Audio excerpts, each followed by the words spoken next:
میرے حبیب کریم سید عالم صلی اللہ علیہ وسلم نے فرمایا، اللہ کریم نے بندے کو، مخلوق کو پیدا کرنے سے پہلے جو تحریر سب سے پہلے لکھی تھی نا،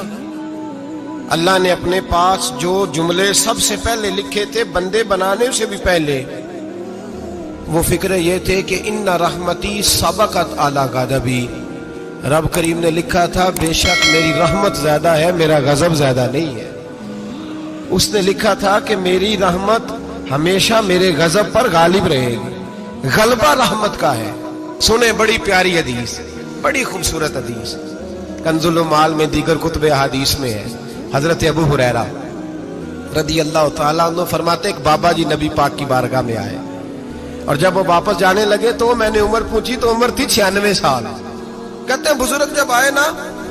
تو یہ بھویں جو ہے نا ان کی سفید ہو کے تو یوں آنکھوں پہ آ گئی، بڑی چھڑی بابا جی نے پکڑی ہوئی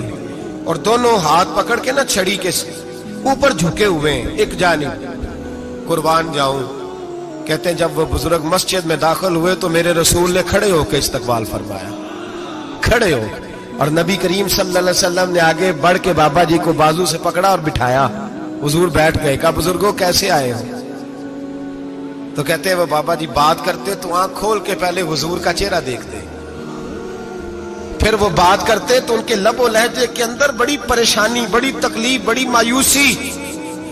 عرض کرنے لگے یا رسول اللہ، حضور زندگی ساری گناہوں میں بیت گئی ہے، حضور غلطیاں ہی غلطیاں، یاد ماضی عذاب ہے، یا رب چھین لے مجھ سے حافظہ میرا۔ اے اللہ کے رسول بڑی لمبی فہرست ہے، پاپ ہی پاپ ہے، کالے سیاہ دفتر ہے۔ یا رسول اللہ صلی اللہ علیہ وسلم جب پلٹ کے دیکھتا ہوں حضور مجھے نیکی دکھائی نہیں دیتی۔ حضور اس عمر میں آپ کا ایک صحابی ملا ہے، اس نے بات سمجھائی ہے تو تھوڑا خیال آیا ہے، لیکن یا رسول اللہ صلی اللہ علیہ وسلم اب میرا وجود بیکار ہو گیا ہے، حضور بوڑھا ہو گیا ہوں۔ 3 باتیں کہیں بزرگوں نے اور نرالی کہیں، کہنے لگے یا رسول اللہ صلی اللہ علیہ وسلم، حضور اب تو میری کمر بھی سیدھی نہیں ہوتی کہ میں نماز ہی صحیح ادا کر سکوں، بوڑھا ہو گیا ہوں۔ یا رسول اللہ صلی اللہ علیہ وسلم اب میرے اندر طاقت نہیں کہ میں محنت مزدوری کر کے صدقے اور خیرات دے سکوں۔ یا رسول اللہ صلی اللہ علیہ وسلم اب میں تلوار لے کے جہاد بھی نہیں کر سکتا، حضور نہ میں لمبی نمازیں پڑھ سکتا ہوں، آقا نہ میں صدقات و خیرات دے سکتا ہوں، محبوبہ نہ میں دین کے لیے کوئی جہاد کر سکتا ہوں، بیکار وجود ہے، بیکار وجود کو تو گھر والے برداشت نہیں کرتے، بچے دعا کرتے ہیں یا اللہ ابا جی کو پردہ دے دے، اماں کو پردہ دے دے، بیکار ہو گیا ہوں، اور آج آیا ہوں تو مجھ بیکار کو میرا رب قبول کر لے گا؟ آج کلمہ پڑھوں تو بیکار ہوں، کسی کام کا نہیں، نہ نماز نہ صدقات نہ جہاد، قبول کر لے گا؟ حضرت ابو ہریرہ فرماتے ہیں جیسے برسات میں بارش کی جھڑی لگتی ہے، یوں مصطفیٰ کی آنکھوں سے جھڑی لگ گئی، حضور کھل کے روئے، کھل کے۔ اور میرے حبیب پاک نے فرمایا بزرگوں بڑے مجاہد ہیں، دین کے لیے جہاد کرنے والے بڑے ہیں، رب کریم کو آپ کی تلوار کی اتنی حاجت نہیں، اور فرمایا اس کے خزانے کوئی خالی تو نہیں کہ آپ ہی گویا صدقہ دیں گے تو بھرے جائیں گے، اور فرمایا پھر رب کریم کی شان میں اضافہ نہیں کرتی عبادتیں، وہ تو بندے کو نفع دیتی ہیں۔ میں بزرگوں نہ آپ جہاد کریں، نہ آپ صدقات دیں، لا لمبی نمازیں پڑھیں، آپ صدق دل سے آ جائیں، اللہ کے رسول کا وعدہ ہے رب آپ کو بغیر حساب کتاب جنت عطا فرما دے گا۔ آنا تو شرط ہے کہ نہیں؟ آئیں تو صحیح، نہ پہنچے تو صحیح، آ جائیں، اس کو نہیں عادت صدقات و خیرات کی، جہاد کی، تبلیغ، آئیں تو صحیح نا۔ ان العبد اذا اعترف ثم تاب تاب اللہ علیہ، میرے حبیب نے فرمایا بندہ جب رو کے کہتا ہے نا یا اللہ غلطی ہو گئی معاف کر دے، فرمایا میرا مالک اسے فوراً ہی معاف فرما دیتا ہے۔ تو آ تو صحیح، تو آتا ہی نہیں، تو آ ہی نہیں رہا، تو گھر میں بیٹھا ہوا ہے، تو سویا ہوا ہے، تو دکانداری کر رہا ہے، تو پیسے گن رہا ہے، تو آیا ہی نہیں، آ تو صحیح۔ بلکہ میرے نبی پاک فرماتے ہیں جب اللہ پاک کا بھاگا ہوا غلام آتا ہے پھر تو اللہ زیادہ راضی ہوتا ہے، پھر تو اللہ زیادہ راضی ہوتا ہے، زیادہ راضی ہوتا ہے، تو آ تو صحیح، پہنچ تو صحیح۔ بلکہ صوفیات تو اور بات کرتے ہیں، وہ کہتے ہیں تو کبھی بھول کے بھی رب رب کرے تو اللہ تو اسے بھی قبول کر لیتا ہے، بھول کے۔ ملا رومی کہتے ہیں بنی اسرائیل کا بندہ ہے،